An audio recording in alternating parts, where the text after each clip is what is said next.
Steph's worst fears were confirmed yesterday when Klay Thompson's MRI revealed that he had torn his Achilles and is expected to miss the entire season. Golden State is now reportedly on the verge of acquiring Kelly Oubre from the Thunder to help fill the void created by Klay's injury. Now, much of the attention, however, will go to Steph Curry to lead the Warriors after a disappointing previous season. So, Shannon, how much pressure is actually on Steph? Skip, there's a lot of pressure on him because now no Klay, KD's gone, long gone. No Klay. And what we've seen is that we've seen other top guys. We saw Russ take a team and get them to the playoffs in the Western Conference. We've seen James Harden do it, Skip. Get a team get a team in the playoffs in the Western Conference.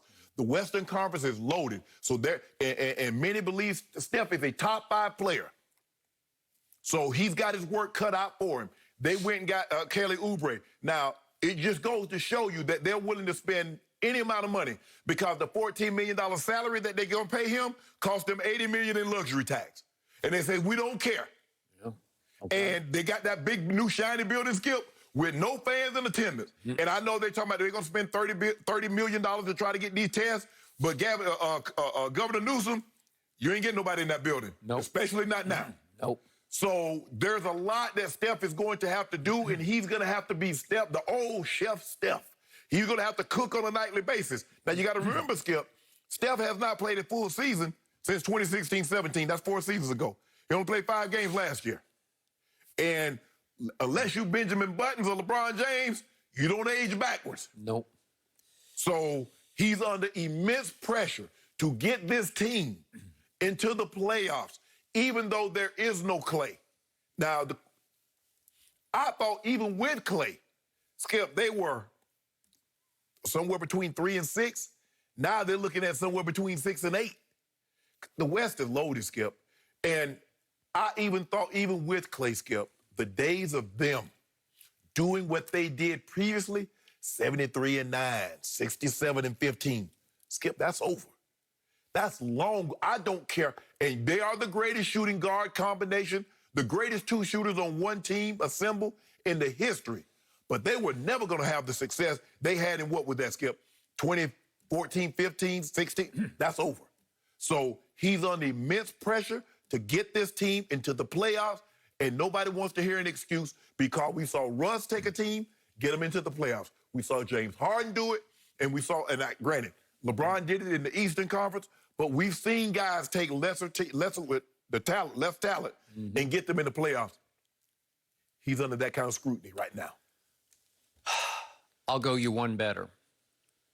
Not only does he need to lift this team into the playoffs in any way, shape, or form, 8 seed, 7 seed, 6 seed, because that's where they're going to fall best case. Right. But he needs to be in the MVP conversation from start to finish. I'm not saying he needs to win it, but he needs to be in the mix of it. Well, that's what it's going to take to get him in the playoffs. Okay? If he's not in the MVP mix as he turns 33 years of age, people are going to turn back the clock and look at the back-to-back MVPs he won in 15 and 16, and they're going to attach an asterisk to each one. And they're going to say, with Klay, right, both times, and they're going to say, I'm going to throw this in. Remember, Andrew Bogut was your 5 in those 2 years. Right. Andrew Bogut was the first pick in the draft. Yes. Don't underestimate that. He was, at the time, the best passing big man in basketball. He was the shrewdest of operators because he could pick and roll like crazy for Steph. He could get Steph free. Okay? What I'm saying is when you have a shooter beside you who can get even hotter than you can get. Right. Because now we've seen what Klay can do. He can score 37 points in a quarter. Yep. Without missing a single shot. He went 13 for 13 in a third quarter and 9 of 9 from 3 and 2 of 2 from the free throw line. Seriously, Steph is the greatest shooter I've ever seen, but he can't get as hot as that guy can get. Right. Because the other guy rivals him as the greatest shooter ever. And to your point, there obviously is a duo that there's never been anything like them before, not even close. I remember when Mark Jackson first said that, people like, can they play? Oh, well, that's when he was the coach. Yes, he's like, oh, there we go. Oh, the hyperbole. He said, no. No. He said, these are the greatest two shooters, And he was way right. way right. And he got to coach them at practice every day, and he would just, I'm sure, sit back in awe about, huh? Are they really shooting like this? Are they really doing this? Yeah, they really did. And I was in awe of Steph in 15 and 16, just in and of himself, because I'd never seen anything like this before. So in 15, he wins MVP with 44% three-point shooting. Every year in here, he led the league in free throw shooting at 91-ish%. And he made 286 threes, the first Which was MVP, the record. Which was the record. He topped it the next year with 402. 402? And he led the league in scoring in 16 with 30 a game, led the league, and shot 45% from three.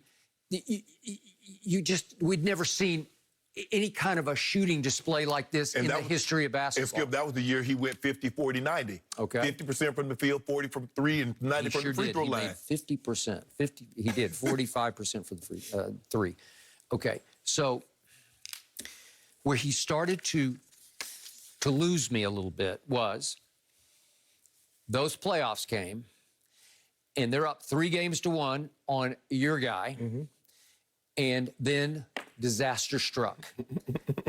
No. 3 games of disaster. Game 5, Game 6, and Game 7 was back at Oracle in, quote-unquote, Steph's house. And he lost me a little bit. I lost a lot of respect because in those games, 5, 6, and 7, here's what he shot in those 3 games. 22 of 60 from the floor. That's 37%. From 3, 15 of 42. That's only 36%. Remember, he's 45% in the regular season. He averaged 4 turnovers in those 3 games and only 2 assists in those 2 games. So the turnover ratio was horrible. And he was a combined minus 20 in those 3 games. Now let's look at the fourth quarter. It got way worse in the fourth quarter of those 3 games. He shot 6 of 20 from the floor. That's 32%. 3 of 12 from 3 in the combined 3 fourth quarters. That's 25%. He shot 0 free throws in all 3 fourth quarters. That's just wrong. And he was a combined minus 12 in the 3 fourth quarters. And especially that final fourth quarter at Oracle, he was horrendous. Well, Skip, what really set it off was he went behind his back and he threw it out of bounds. That might have been the turning point of the whole series. So in the Game 7, but Skip, you have to be with these guys. You have to be willing to accept the good with the bad, because how many times had he made that play behind his back to Klay in the corner for a 3? He done it so many times. Yep. And so you're right, but Skip, the thing is, he's gonna have to be Chef Steph, because a lot of people say, yeah, you went along for a great ride with KD.